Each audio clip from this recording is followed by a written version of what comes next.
1 up to 5. Uwiteka abwira Mose ati Uwiteka abwira Mose ati dore mpamagaye mu izina Bezaleli ndore mpamagaye mu izina Besareli mwene Uri Yahuri mwene Huri wa Huri wo mu muryango wa Yuda wo mu muryango wa Yuda mwuzuza umwuka w'Imana ngo agire ubwenge mwujuje umwuka w'Imana ngo agire ubwenge bwo guhimba n'ubwo gutora bwo guhimba n'ubwo gutora n'ubuhanga n'ubukorikori bwose n'ubuhanga n'ubukonikoni bwose byo guhimba imirimo y'ubuhanga bwo guhimba imirimo y'ubuhanga no gucura izahabu n'ifeza no gucura izahabu n'ifeza n'imiringa n'imiringa no gukeba amabuye yo no gukwikirwa gukeba amabuye yo gukikirwa no kubaza no kugira ubukorikori bwose ubukorikori bwose. Amen. Amen. Ariko ntawe ufite Bibiliya yindi iyo wasomye ni ijambo ry'Imana. Bibiliya yera ijambo ry'Imana. Soma nawe gira barebe iyo. Exodus 31 verse 1 to 5. And the Lord spake unto Moses, saying, See, I have called by name Bezalel, the son of Ur, and the son of Hur, of the tribe of Judah. And I have filled him with the Spirit of God in wisdom and in understanding and in knowledge and in all manner of workmanship, to devise cunning works, to work in gold and in silver and in brass, and in carving of stones, to set them, and carving of timber, to work in all manner of workmanship. Amen. Amen. Amen. Uhoraho abwira Musa ati nitoranirije Besareli mwene Uri akaba umwuzukuru wa Huri wo mu muryango wa Yuda namwujuje umwuka wanje kugira ngo agire ubuhanga n'ubuhanzi n'ubumenyi azi ubukorikori bwinshi azi gukora ibishushanyo mbonera no gucura izahabu n'ifeza n'umuringa azi kubaza amabuye y'agaciro no kuyataka azi no kubaza ibiti azi indi myuga yose myinshi. nitoranirije kandi Oholiyabu mwene Ahisaki wo mu muryango warangije ni igice cya gatanu. Durangirize mu byakozwe n'intumwa igice cya mbere kugeza ku murongo wa 4. Igice cya kabiri. Let's finish up in the book of Acts, chapter 2, verse 4.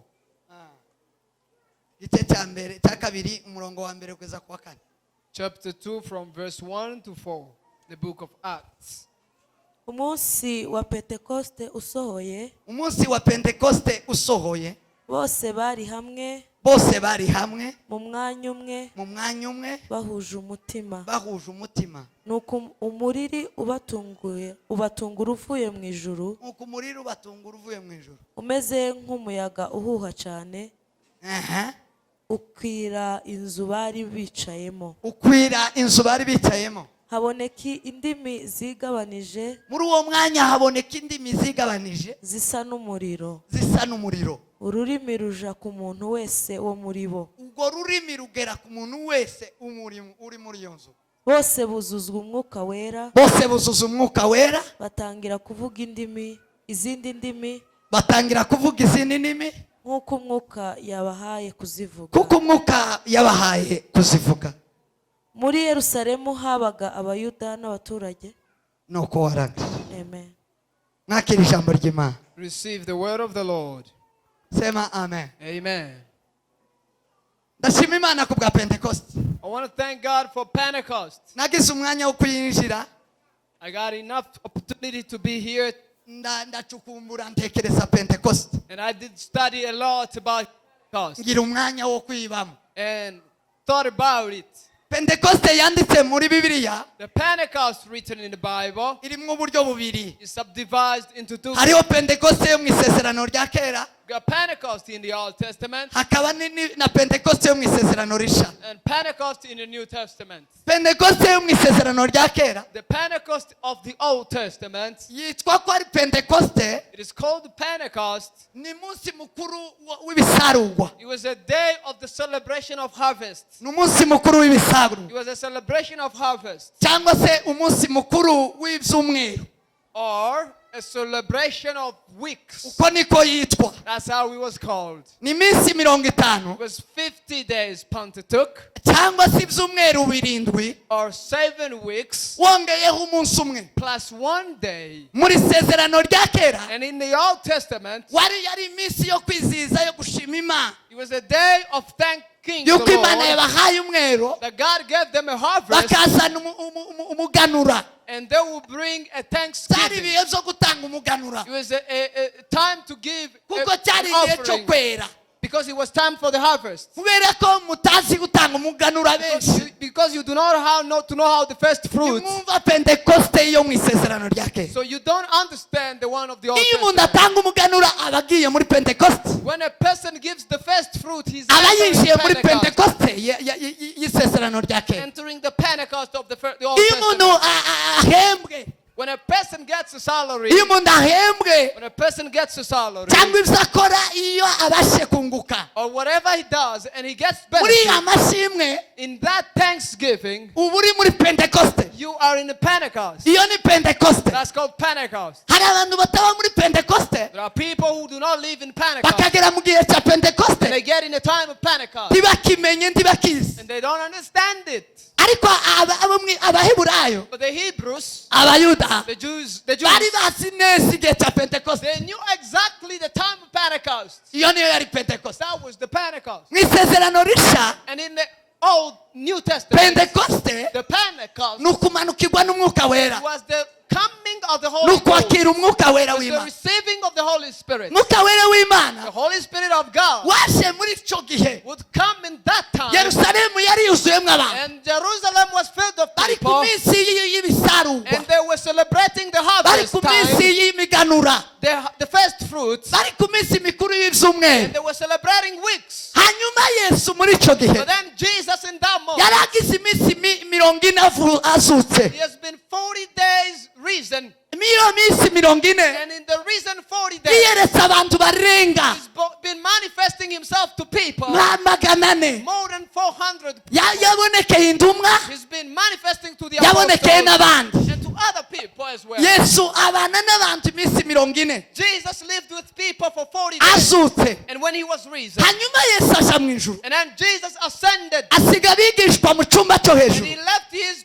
disciples in arababwira the ngo upper room, murindirire i Yerusalemu, and said, wait in Jerusalem, mugume ahangaha ntimusohoke, stay here and don't go anywhere else. murindirire umwuka wera. Wait for the promise of the Holy Spirit. Sema amen, Amen. sema amen. Hallelujah. Baguma mu rusengero. They waited in the upper room. Bibiri imwe isivuga ngo ni mu rusengero, One Bible say in the church, iyindi ikavuga ngo ni mu cyumba cyo hejuru. and the other say the upper room. Ariko cyane cyane But mostly, intumwa zahoraga ku rusengero, the apostles and the disciples iminsi yabo were in bose church. yabaga ku They rusengero. were always in a church. Isoma Luka ibice 24 umurongo wa 53. When you read Luke, Bibiri iravuga ngo bahoraga mu rusengero Bible iteka, said they were in a temple every bo time, bashima Imana ibihe byose. thanking the Lord Nta kindi always. Imana yari yarabatoranirije, God never chose them bari for kubana anything. n'Imana ibihe byose, Was to live with God every iteka time. ryose. Always. Bari baravuye mu tuzi They twabo were out twize, of their work. bari baravuye mu tuzi twabo twa minsi yose, They were out of their baza job. mu rusengero. They came in a temple. Nicyo gituma abapasiteri bariya bose bafite turiya, bariya bose bafite turi, All of the pastors with the pastoral, kuriya bariya bagaye utundi tuzi twose baraza they denied the other word, ngo babe mu rusengero iteka. so they can live in a house of God. Nimutazoza muhabona mu rusengero iteka bishe ibintu. If you don't see them here, they've actually counseled the law of God. Siko se, siko. Is it true? Is it true? Amen. Sema amen. sema amen. Amen. Iyo Kristo agutoranyije mu bandi, When Christ picks you among others, iyo Kristo aguhamagaye, when Christ calls you, abaguhamagaye kuja gukorera umurimo w'Imana, calls you to serve Him, kandi umurimo w'Imana and the work of the ni Lord ukuba ku rusengero. is to be in a church. Nta kandi kazi yemerewe gukora, There's no other work you agomba allow. kuba mu Is rusengero to be in the iteka, house of God forever, ashima Imana iminsi yose. thanking God always. Nicyo gituma Yesu yababwiye, That's why Jesus told timuve mu them, rusengero, don't get out of the church. timukave mu rusengero, Don't get out of the church. nibwo muzamanukirwa n'umwuka wera. When the Holy Spirit Ah! Twese si cyubahiro, haleluya. Amen. Muzi gituma umwuka wera atakimanuka The mu itorero. reason the Holy Spirit doesn't Abantu manifest, bavuye mu itorero, people came out of the abantu church. bavuye mu rusengero. People came out of the church. Iyo wavuye mu When rusengero, you're out of the church, wakuzura umwuka gute? how can you be filled of the Holy Bibiliya Spirit? zitubwira ngo The Bible says, hakiriye umwuka abantu people, ijana na mirongo 120, 120 120, binjiye ari benshi, and the Holy kuko Spirit, Yesu yasezeye abantu barenga 400, because people, Pharaoh, arabasezera, and He told them the arababwira Pharaoh, ngo aragiye mugume mu rusengero, I am going, remain in the church. ariko abantu bananirwa kurindira, But then people didn't wait. baramena barasohoka, They went out. baramena They barasohoka. went out. Wakuzura umwuka gute How can you be batari filled mu rusengero? when you're not in a Nta church? n'umwe wakiriye umwuka wera Not even one received the atari Holy mu Spirit. rusengero. And apart from being in the Power. church, not even one person. Power. Not even one. Tawe. Not even a single person. Barindira mu They rusengero, waited in the church. barategereje, They waited. They barategereje, waited. They barahudumira, prayed. barahudumira, They prayed. batinda mu They rusengero, waited there. baguma mu They rusengero, stayed there. bararamo, They tarried there. birirwamo, They slept there. arangije And after that, umwuka wera the araza. Holy Ghost came. Bibiliya yavuze ngo The Bible said ngo iyo nzu ngo yuzuramo umuyaga, that the mighty rushing uwo wind muyaga filled that house. wari urimo n'ibirimo And by'umuriro, there was flames of fire. ngo umwuka And w'Imana when the Holy Spirit of uza ku God muntu wese came to everybody wari muri iyo nzu, in that house, umwuka umwishyiramo, and they were called umuntu by the wese uri mu Spirit, and rusengero, everybody in the umuntu church, wese uri mu and by'Imana, everybody in the things of umuntu God, wese uri muri and Kristo, everything about in the umuntu Christ, wese waba utekereza Kristo, everybody thinking upon ni Christ. umwuka w'Imana The Holy uzinjira. Ghost will enter into the person. Sema amen, Amen. sema amen. Hallelujah. Waba utekereza ibyashara nta mwuka wera. If you don't think about business, the Holy Iminsi Ghost. yose- iminsi yose niba mu byashara nta mwuka. Every time you don't need to be in the business. Ariko umunsi uzoba mu By gutegereza the time you will think about Christ Jesus, baricaye baratekereza, they sat down and think baravuga ngo about it. Kristo aragiye They kandi, say, Jesus is gone. Kristo yazutse, Jesus is risen. Kristo aragiye kandi, Jesus is going again. Kristo aragiye kandi. Jesus is going. Ariko yatubwiye But He told nguko us, tumubonye ageze as we see Him ngo ascending, niko azagaruka, He will descend as kandi ngo alive. tadusize And He's twenyine, not leaving us alone. ngo agiye gusaba And data He's going to ask the ngo nawe Father, azaduha and umwuka He wawe will send His Spirit, ngo azabane nawe. and He will be with us. Haleluya, Amen. sema amen. Amen. Bama baguma muri uwo mwuka, And they stayed in that bama environment, baguma muri iyo and they situation. spent in that atmosphere. Sema amen, Hallelujah. sema amen. Praise God. Baguma muri ibyo. They stayed in that Iyo niyo environment. Pentecoste That is the Pentecost yo mu isezerano in the rishya. New Testament. Icyamize isarura, What swallowed the harvest, icyamize imiganura, what swallowed the first fruits, ni umwuka wera it was w'Imana. the Holy Spirit of God. Sema amen. Hallelujah. Yesu yabibwiye abigishwa, Jesus told his Abafarisayo. disciples, to the Pharisees, yabibwiye abafarisayo, told the Pharisees, igice cya 23 23, 23 I mean 23, muri Matayo, in Matthew. arababwira ngo And He told them, kubera iki why mwakomeje amaturo cyane, did you make big deal out of mwakomeje offerings ibyacumi and tithes n'amaturo, and offerings? muzi gutanga ibyacumi muri abantu, You do it better. muzamugeraho mutanga isogo na za nyasogo gasogo dodo, Even give for the vegetables. arababwira ngo umva, But listen to this. icyo si cyo mwari kubanza, That's not number one. icyo mugomba kubanza, What the preeminence? arababwira ngo ni ugukiranuka, It is to be righteous. arababwira ngo ni imbabazi, It is mercy. ni uguca umutabera, It is justice. ni ukwizera, It is to believe. kuko kwizera Because faith, ni impano it n'imbaraga is the power and the gift of God ziva mu mwuka wera, coming from the Holy Ghost. kugira imbabazi, To have the mercy, guca urutabera And justice.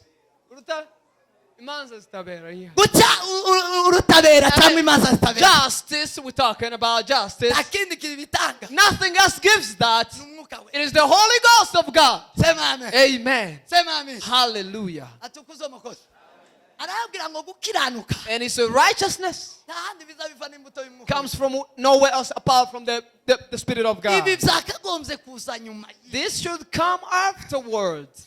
sema amen Amen. sema amen Hallelujah. atukuzwe umukozi Praise the Lord. umwuka wera w'Imana The Holy Spirit of God amanukira intumwa came to the apostles. ku wa gatanu twaganiriye And on Friday we spoke about imirimo y'umwuka wera mu itorero the work of the Spirit of God in the imirimo church. y'umwuka wera mu muntu The work of the Spirit of God in the kuko church. nicyo kigize cyo kibamarira Because that is what it values. kuruta kubabwira sitoriya cyane More than the stories. sema amen Amen. vuga ngo amen Say amen. sema amen Hallelujah. pasaka na pentekoste The Easter and the Pentecost, biruzuzanya they complete one ntawoba another. muri pasaka atabaye muri You pentekoste can't be in East unless you be in the Pentecost. ntibikunda Quite impossible. kandi ntawoba muri pentekoste ataraciye muri Nobody pasaka can be in Pentecost unless you pass through the Passover. ntibikunda Quite impossible. ntibibaho Quite hard. sema amen Amen. ni ukuvuga ngo pasaka It means Easter yuzuzwa na pentekoste is completed by Pentecost. gukiranuka cyangwa gukizwa kwaba kuruzuye And then salvation, righteousness is completed.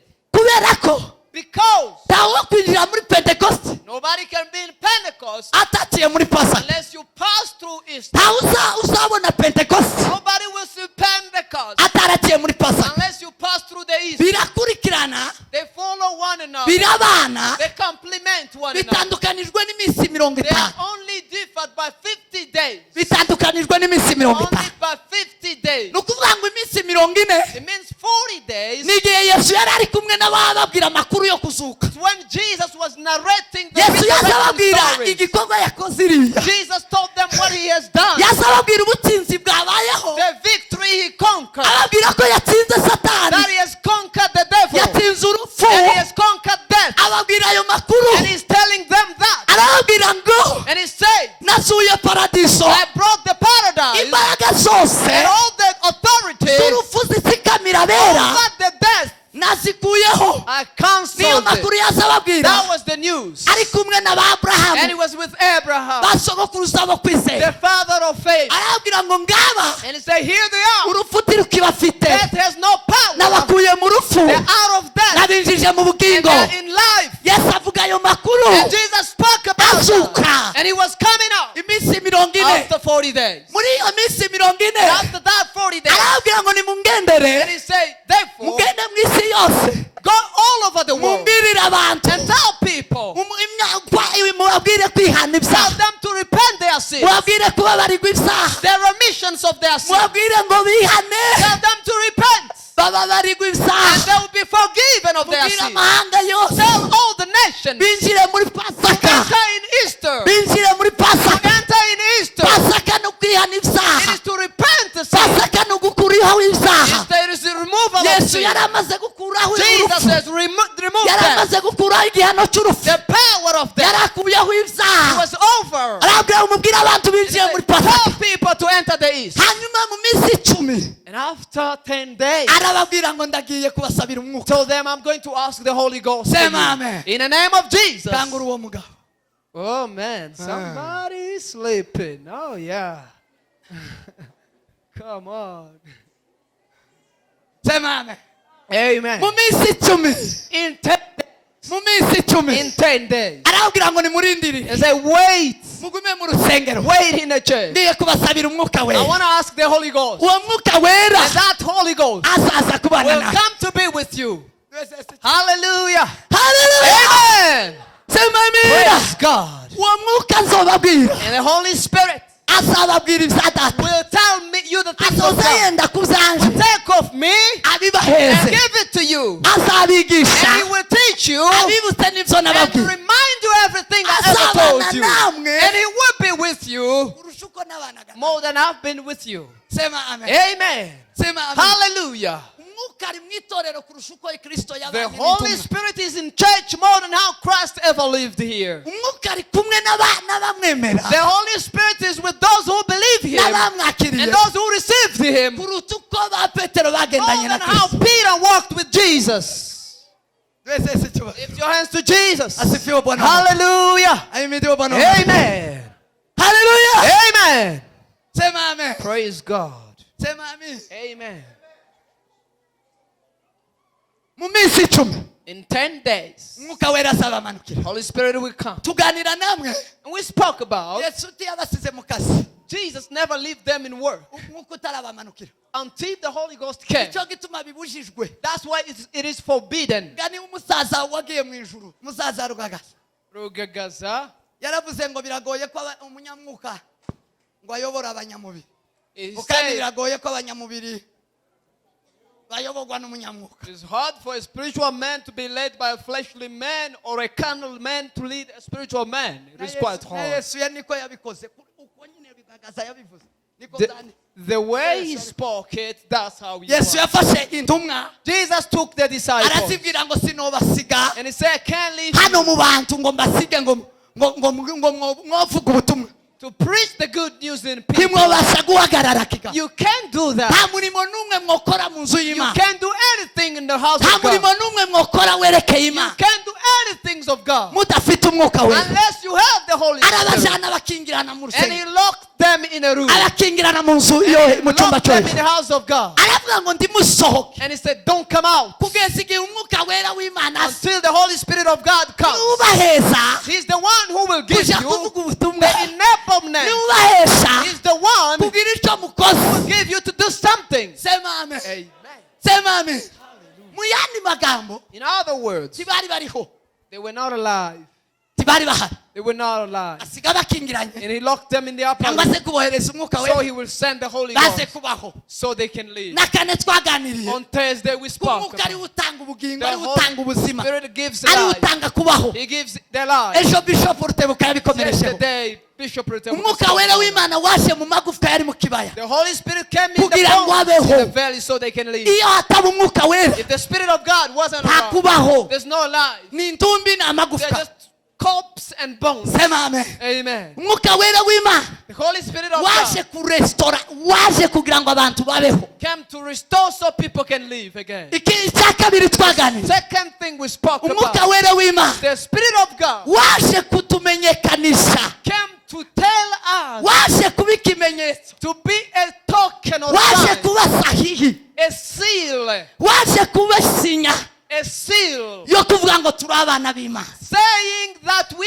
are the nubwo children of turi mu God. isi Although we live in this nubwo world, turi mu bakuba although we are in nubwo turi mu tribulation, bibazo although we are in trials, ariko turi abana b'imana but we are the children of turi God. abana We b'imana belong to God. nubwo yesu atarerekana Although Jesus is not ariko manifested yet, but niyerekanwa when he is manifested, tuzasa we nawe look like him. turi abana We b'imana belong to Jesus. niko turi koko That's how we are. ni ukubera umwuka wera Because of the Spirit waje of God. gutanga itangazo Came to announce. abuzuye umwuka wera Was w'imana filled with the Spirit of gusa God. ugenda utangaza He announces. ukavuga ngo nguyu umwana He wanjye said, this is my uyu ni child. umwana This wanjye is my child. n'igihe cya yesu kirisito Time of Jesus Christ. aje mu isi I mean, in the world, abantu baramuyobewe people never recognized him. Ntibamumenya. They didn't know him. ariko But uwamutangaje he who understood him, uwatanze itangazo he who gave the announcement ko yari umwana that w'imana this is the Son of God, umwuka wera was the Holy Ghost. umwuka wera The wahagaze kuri Holy we Ghost told on him, uravuga ngo nguyu umwana and wanjye said, nkunda this is my beloved Son. Amen. nishimira nkunda That I am pleased nguyu of. umwana wanjye nkunda This is my beloved Son. ndakubwira ko nta kindi kizokubwira ko uri umwana w'imana Nothing else will tell you that you are a child si of God. ibitabo No books. si ukwitwaza ibitabo No books. Walk in Oya, the yes, books. ibitabo No, we. not at all. si ijwi ryiza Not a good voice. si ukuririmba Not neza singing. bakurinzira ku murima si ugucuranga Not neza playing the keyboard. Oya, Whatever. yes. Not at all. oya Yes, quite. ikizatangaza That will announce that. kikabwira abantu ngo uri umwana And w'imana tell people that you're a child of God. umwuka wera It is the w'imana Holy Spirit of God. n'umwuka It wera is the w'imana Holy Spirit of God. n'ikimenyetso The kivuga ngo seed that says, uyu ni umwana w'imana this is the Son of uyu ni God. umwana w'imana This is the child of God. abayoborwa n'uwo Those mwuka who are wose led by the Spirit of ngo God, ni abana they are the b'imana children of God. Twese si tuba- Lift your hands to God. haleluya Amen. mwuka wera wera w'Imana we, Holy Spirit of God. mwuka wera w'Imana manuka The manuka, Holy Spirit of God, come mwuka by. wera w'Imana manuka, Come by, Holy Spirit. mwuka wera w'Imana manuka. Come by.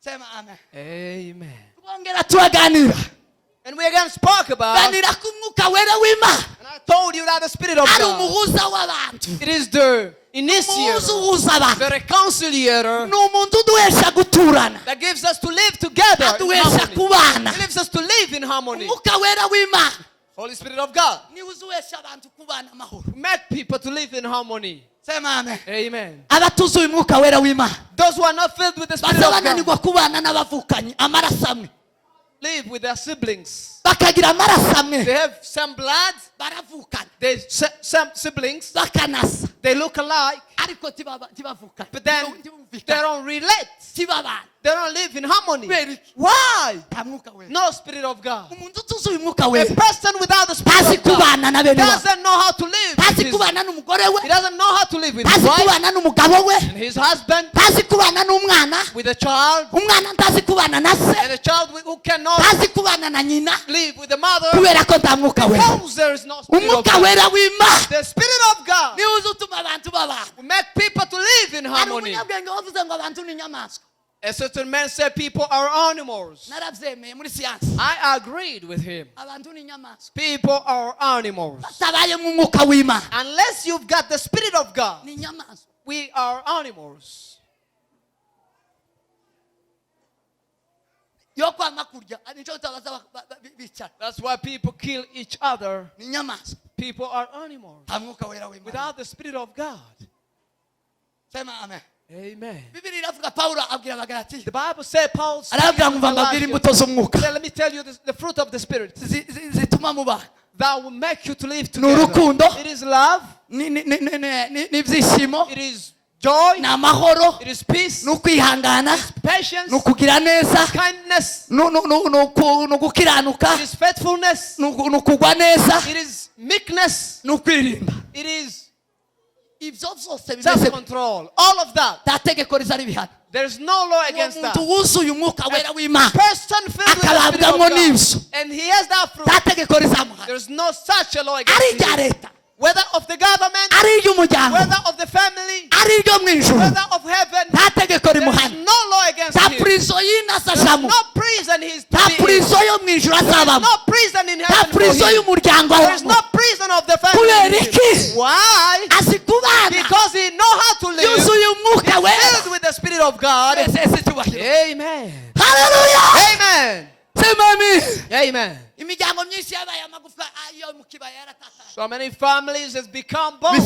Bisaba umwuka wera. The Holy Spirit you need. Igituma abavukana batakivugana, People do not speak. bisaba ko mwuzura together. umwuka You wera. gotta be filled of the Iyo Spirit umuntu of atuzuye God. umwuka wera abana When nawe, a person that is not filled of the Spirit of ntazamenya abo God, he bavukana, doesn't relate with other people ntazamenya right. abantu n'ibintu, He ntazi doesn't kubitandukanya. differentiate people. Byose ni and kimwe. things. Everything is quite Ariko the uwuzuye same. umwuka wera But if w'Imana you're just filled with the Spirit of azi God, gutandukanya you igiti will n'umuntu, understand people. azi kubana n'ibidukikije. You will know how to live with them. Narababwiye ngo umugabo umwe w'umunyamoko wo mu Kinshasa, Told you a certain man in uwo Kinshasa, mukongomani yaratwigishije, he preached to us. aratubwira ngo kubera umwuka wera w'Imana umutuyemo, And because of the Spirit of God ngo living in him, ndazakandagira intozi mu ibarabara. he doesn't step Iyo on atwaye imodoka the ants. ngo akabona intozi, When he drives and he sees Izo ni the za- red izo ni ants, zare. the red ngo ants, yabona intozi, and when he sees the red ants, azaparika imodoka he will park the car ngo akaja gushaka and he umukubuzi, will look for the ballet agakubura ngo and akazigizayo, sweep them yamara and akanyuraho then kugira ngo cross atazikandagira, over.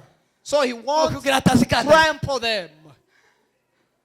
kugira ngo atazikandagira. So he won't trample Yaratubwiye ngo them. ndiyo kwica imbeba, So he can't kill the rats. ntaza yica imbeba, He doesn't kill the rats. ariko twari twaguze imiti, But we bought the poison for the rats. ntaza yica imbeba mu nzu, He doesn't kill a rat in the house. ngo ni ibyaremwe He said n'ibidukikije. it was the creatures of God, created by God. Azi kubana kubera umwuka wera, He's good in living, even with azi kubana kubera umwuka he wera. lives good because of the Spirit of Sema God. amina. Amen. Twese icyubahiro, twese data icyubahiro. Umwuka wera w'Imana azaduha kubana. Spirit of God will give us the enlightenment to Icya live. nyuma And the last, aricyo nja no gukomerezaho mu gitaramo turangiza. which I'll conclude.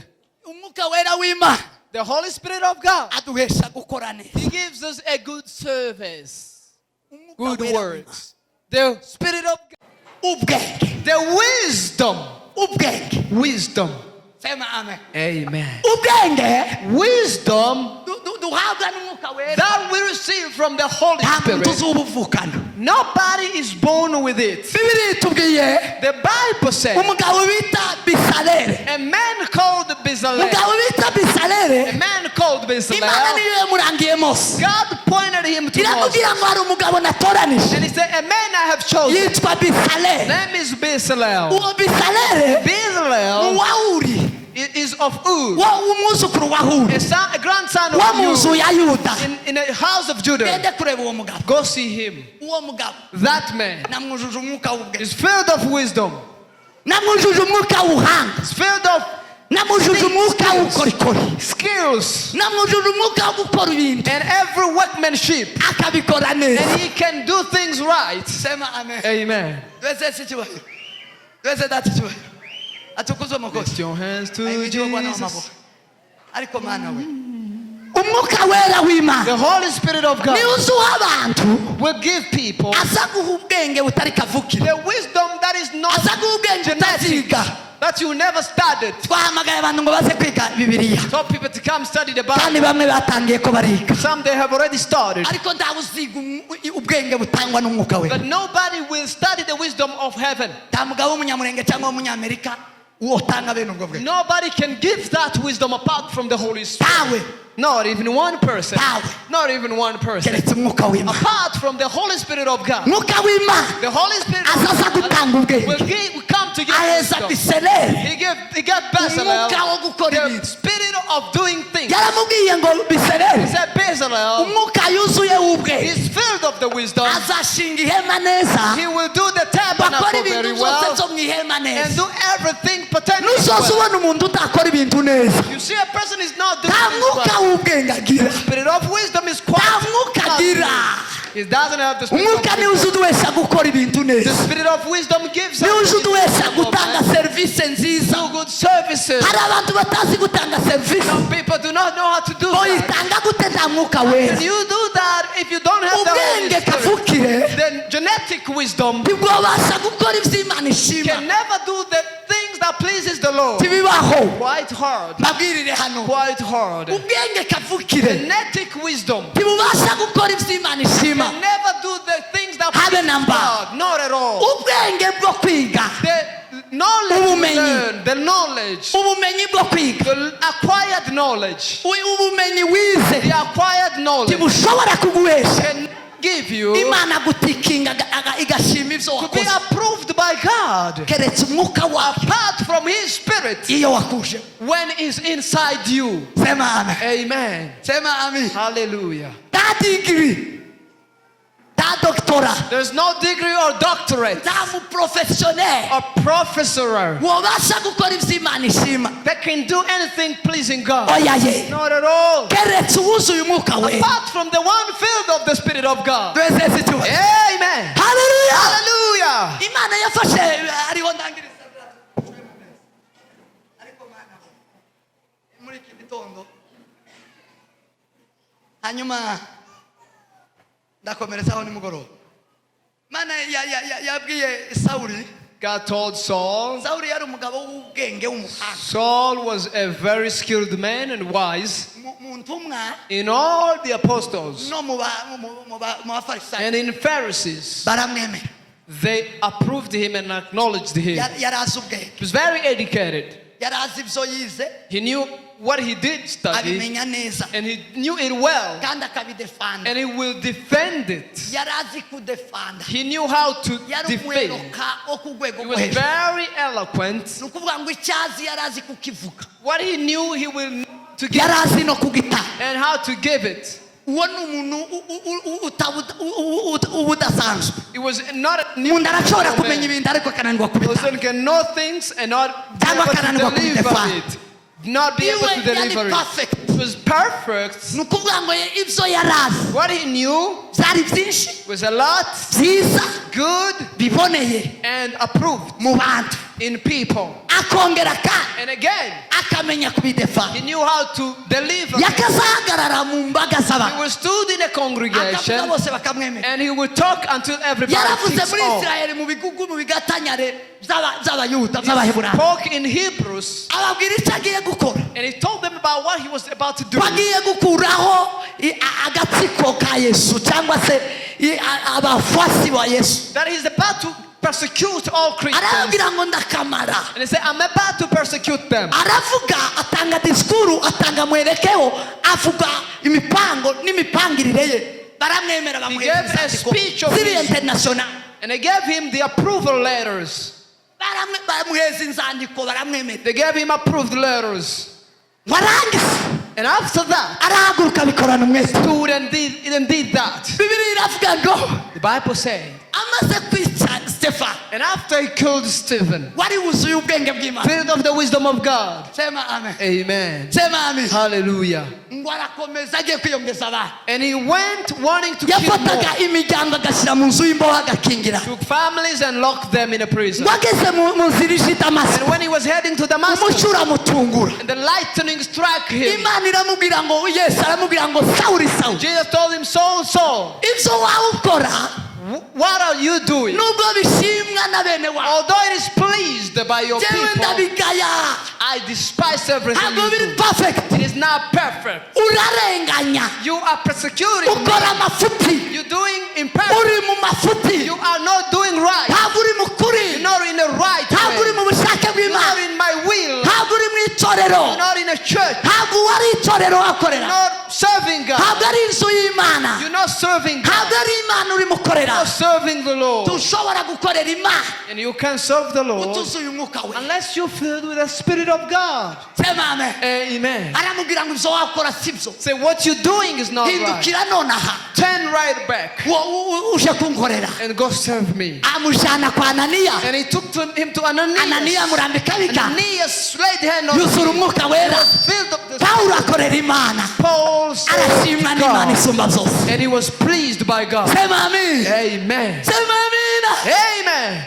Yesu yabwiye Nikodemu umwarimu w'abafarisayo Jesus told Nicodemus, aramubwira ngo umva and Nikodemu he said, listen, Nicodemus, uri umwarimu you are a teacher of the law. w'abafarisayo Of the law. ariko ndakubwira ko But let me tell you something. ibyo urimo What you do, ni ukuri verily, verily, nutazaga ubwa unless kabiri you are born again, ngo wuzure umwuka wera filled of the Spirit of God, tuzobona ubwami you will bw'Imana. never see the kingdom of kandi uri God. umwarimu And you w'iby'ubwami. are the lawyer of the things of dufite God. abantu b'abarimu b'iby'ubwami ariko batazajayo. Teacher, but who will never see God. Nikodemu Nicodemus. dufite abantu babigisha iby'Imana ariko The batazajayo people who teach the things of God, but who never kubera ko see Imana God. idashima ibyo baba bakora Because God is not pleased of what they are kubera ko doing. nta mwuka wera. Because they don't have the Spirit of amubwira God. ngo Nikodemu we I said, Nicodemus, nutabyaga ubwa kabiri unless you are born again, tuzabasha kubona ubwami you bw'Imana. will never see the kingdom of God. nutikira muri pasaka If you don't enter in Easter ufate hakurya muri and pentekoste in Pentecost, ntabwo uzigera na rimwe you will never ubasha kwinjira mu bwami bwo mu ijuru. see the kingdom of ibyo God. uzokora ntibishimwa n'Imana Whatever you do is not pleased habe to God. nubwo ufite amadigiri Although you have degrees, ufite you amadoktora have doctorates, ariko utuzuye umwuka but wera unless you're filled of the Spirit of ntabwo God, uzigera you will never winjira mu bwami bwo mu see ijuru. the kingdom of God. Imana ifata ba Petero God took Peter, ibuzuza umwuka wera filled them with the Spirit of God, bavuga ubutumwa and they preached the good news. ntacyo mwabasha gukora You can do nothing utuzuye umwuka wera. unless umwuka wera w'Imana the Spirit of God, ni umwuka it is a spirit uduhesha ubwenge that gives us wisdom, uduhesha that ubwenge gives us bwo understanding, gukora mu nzu y'Imana work in the house of bwo God, gukorera to Imana work and serve the Lord. tuwokorera Imana You can n'inyama never n'amaraso serve God with flesh and tuwokorera Imana blood. ugira umunyamurenge You can never serve Ukiri God umunyakenya, as Kenyan utaraba umunyamwuka unless you are a spiritual Ntibishoboka. man. You can never serve utaraba God umunyamwuka unless you are a spiritual ibyo man. wowe ukora ntibishimwa What you do, muba abanyamwuka be a spiritual kugira ngo man, icyo ukoze so cyose that everything you do gishimwe will n'Imana please the Lord. niko kuyikorera That is the right service ukwiriye. and Imana ibaha honorable. umugisha God bless you. Yesu abagire neza God bless you. mwakira ijambo ry'Imana Receive the word of the Lord. muzane igiseke gira duture amaturo yo gufasha imfubyi n'abapfakazi Bring the the basket as we offer the turirimba offering. agakorasi gato Drop widows and orphans as we sing as well. hanyuma abashumba batambuka imbere bakaraba And then pastors will come forward. abandi bose ubwo abashumba bakaraba namwe mukaraba imitima iki ni ikimenyetso cyo kwezwa yisubiremo abafite amaturo muyaza